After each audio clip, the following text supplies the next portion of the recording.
Hello, and welcome back to the channel. Today, we're diving into a cornerstone of reliable distributed systems, data replication.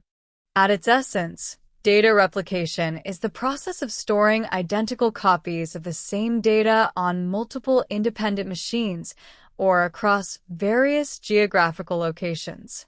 This isn't just about making backups.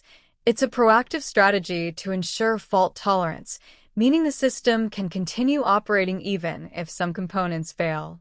It dramatically enhances availability, guaranteeing that data remains accessible to users and is crucial for disaster recovery in the face of significant outages.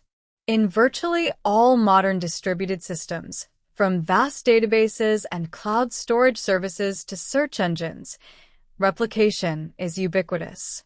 Without it, the failure of a single node would lead to a catastrophic total system failure. The ultimate goal is to ensure that users consistently access up-to-date and reliable data, regardless of their geographical location or the prevailing system load. Replication strategies are primarily categorized into two fundamental types, each with distinct trade-offs. Synchronous replication. In this model, a write operation is not considered successful until it has been confirmed as written to all specified replica nodes. The client waits for acknowledgement from every replica. This strategy inherently ensures strong consistency.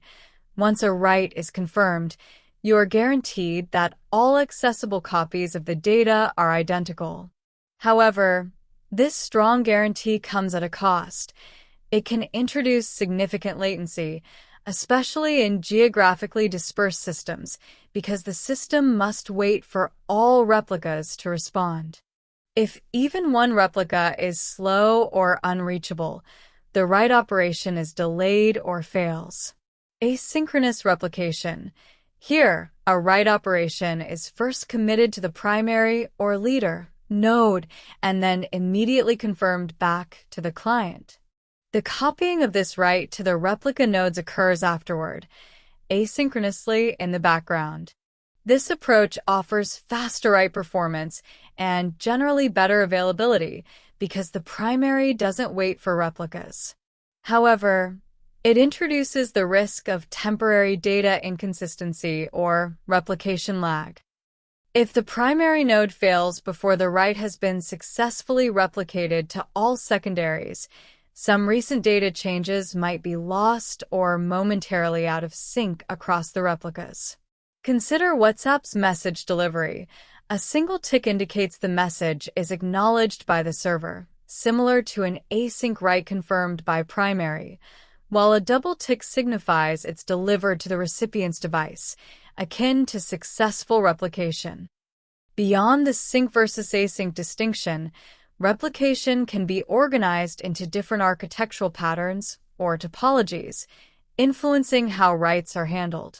Single leader replication, primary replica. This is the most common and often simplest topology. One designated node, the leader or primary, handles all write operations. All other nodes, the replicas or followers, asynchronously or sometimes synchronously, replicate data from this leader. Read operations can be served by either the leader or any of the replicas. This model is widely used in traditional relational databases like MySQL and PostgreSQL clusters. Its simplicity makes it easier to manage consistency for writes. Multi-leader replication. In this more complex setup, multiple nodes are configured to accept write operations. Data written to one leader is then asynchronously synced across all other leaders.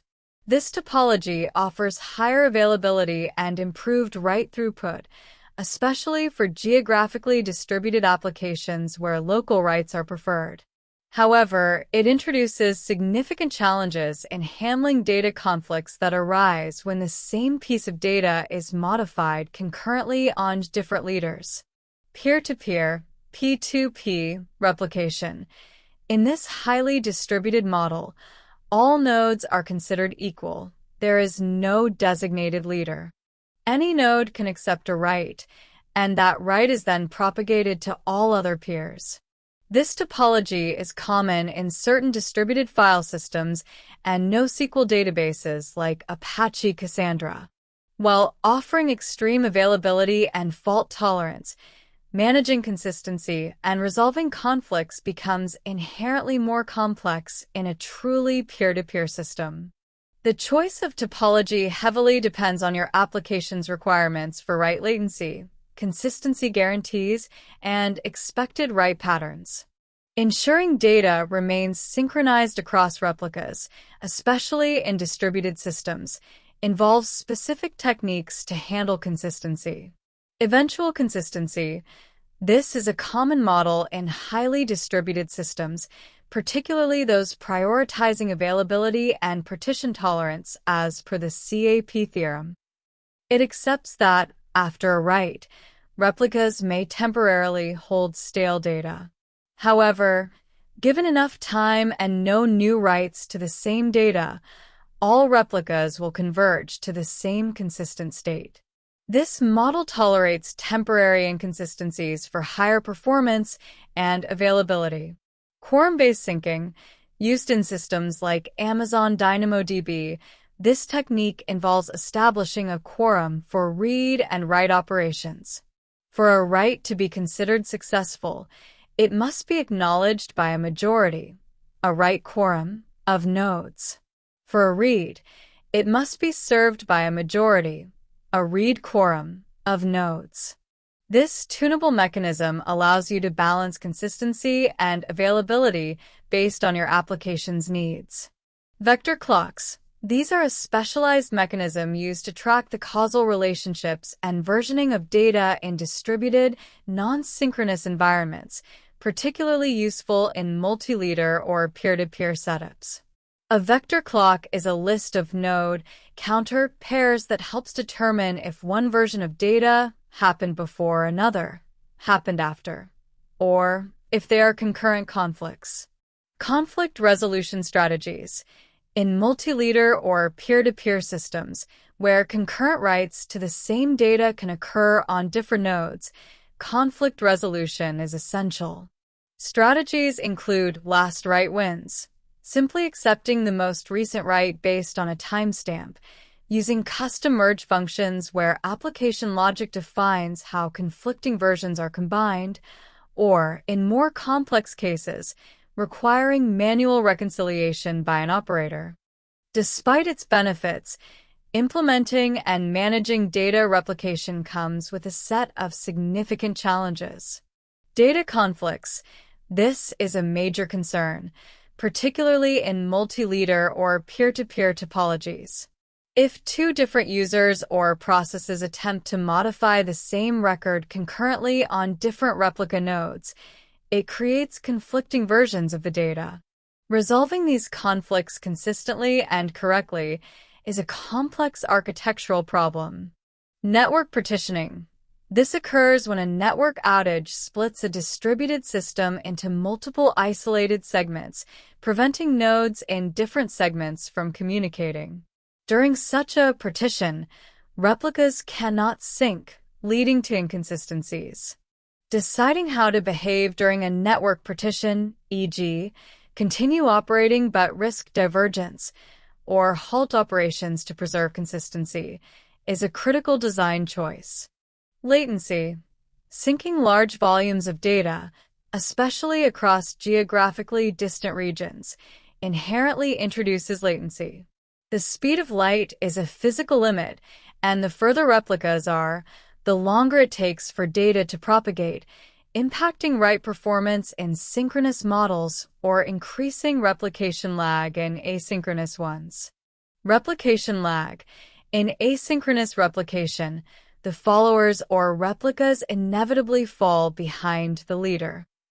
This replication lag means that if the leader fails, any data written to it but not yet replicated to the followers might be lost or temporarily unavailable.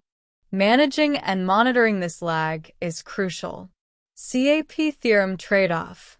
Finally, replication systems are fundamentally constrained by the CAP theorem. This theorem states that a distributed data store cannot simultaneously guarantee consistency. All nodes see the same data at the same time. Availability. Every request receives a response, without guarantee of correctness. And partition tolerance. The system continues to operate despite network partitions.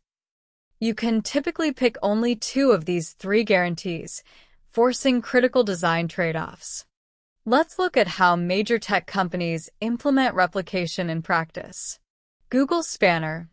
Google's globally distributed database is an incredible example of achieving strong global consistency with synchronous replication. It uses atomic clocks and GPS receivers in its data centers to precisely timestamp transactions across the globe, allowing it to maintain strict serializability and external consistency for its data, effectively overcoming typical latency challenges of synchronous replication. Amazon Aurora. Amazon's cloud-native relational database service employs a highly robust replication model. It transparently performs six-way replication of data across three different availability zones, AZs, within a region. This provides extremely high availability and durability, as data is redundantly stored and automatically failed over in case of an AZ failure. MongoDB replica sets. MongoDB, a popular NoSQL document database, uses replica sets for high availability and read scalability. A replica set consists of a primary node that handles all writes and several secondary, replica, nodes that asynchronously replicate data from the primary. These secondaries can serve read requests, distributing the read load, and in case the primary fails, one of the secondaries is automatically elected as the new primary, ensuring continuous operation. These examples demonstrate the diverse ways replication is designed to meet specific needs for scale, consistency, and resilience. To conclude our session on replication and synchronization, remember these vital takeaways. Replication is far more than just making copies. It is truly the heartbeat of reliable, fault-tolerant distributed systems. Without it, modern applications simply wouldn't be able to achieve their required uptime and resilience. When designing with replication, you must always acknowledge and proactively manage the inherent trade-offs between speed, latency, consistency, data freshness, and availability. There is no single perfect solution. The optimal balance depends on your specific application's requirements. The synchronization logic isn't an optional afterthought. It's what fundamentally differentiates a good system from a great, truly reliable one. How your system handles data propagation, conflicts, and eventual consistency is paramount. Finally, as a practical interview tip and a crucial aspect of the system architect mindset, when discussing any distributed system, always be prepared to articulate what happens if a node goes down. The answer invariably involves replication and synchronization strategies. Before you go, I'd love to hear from you in the comments. If you found this video helpful, do give it a like, share it with your friends, and of course don't forget to subscribe to the channel to help us grow. I will see you in the next one. Till then, happy learning.